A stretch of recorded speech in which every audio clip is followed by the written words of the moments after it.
Bethesda குளத்தின் அருகே படுத்து கொண்டிருக்கின்றான். எல்லாம் அவனை தட்டி எழுப்பி சொல்றார்கள், புத்தி இல்லாதவனே, புத்தி இல்லாதவனே, பைத்தியக்காரனே, ஏண்டா நீ இந்த குளத்தின் அருகில் படுத்து கொண்டிருக்கிறாய்?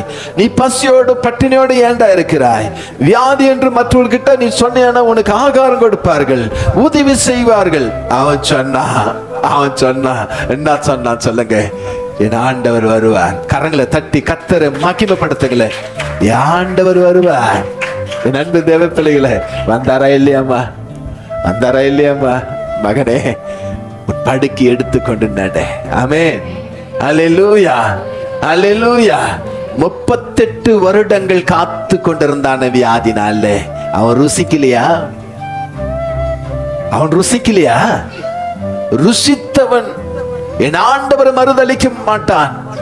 ருசித்தவனுக்கு விடுதலை. என் அன்பு தேவ பிள்ளை, திறந்த வாசலுடைய சாவியை அவனுக்கு கொடுப்பார். கொஞ்சம் பலன் இருக்கிறவனுக்கு. ருசித்தவன், இன்னைக்கு ருசித்தவன் யார்?